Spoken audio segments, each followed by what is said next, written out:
Malacanang describes Vice President Sara Duterte's tenure as Department of Education Chief a complete failure after she said the Philippines is falling behind other countries in education. Duterte earlier said the country remains at what she called a paper and pencil level compared to nations with modernized education systems. In a briefing on Wednesday, August 20, Palace Press Officer Claire Castro says Duterte herself had the opportunity to lead DepEd and implement the very reforms she is now urging. Binigyan po siya ng pagkakataon, pinagtiwalaan siya ng Pangulo since 2022 hanggang 2024 para maging DepEd Secretary.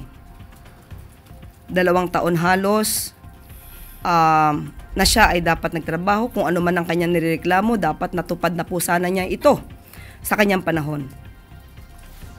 Ang pagtitiwalang ito ay sa kanyang reklamo ngayon, nagre-reflect lamang na bilang siya ay naging DepEd Secretary ay a complete failure. Duterte served as Education Secretary from June 2022 to June 2024. Without specifying a reason, Duterte resigned as DepEd Chief, saying it was out of genuine concern for teachers and the Filipino youth. During the briefing, Castro tells teachers and students not to worry, saying that current Education Secretary Sonny Angara is already addressing the problems Duterte left at the agency.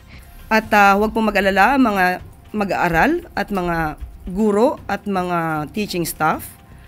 Ang ating DepEd Secretary Angara ay nililinis naman kung ano man ang dumi na iwan nung nakaraan.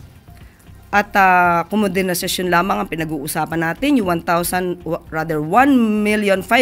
na mga gadgets, laptops, at ibang mga teaching materials ay ginawa naman na po ng paraan ni Secretary Angara na nakabinbin lamang noong pang 2020 na hindi nagamit. So 2024 lamang ito nasa sa ayos ni Secretary Angara. Speaking at a program in Kuwait, Duterte said that while other countries have modernized their education systems, the Philippines remained stuck at the paper and pencil stage. She added that students abroad are already engaged in robotics and coding, while the Philippines continues to struggle to catch up.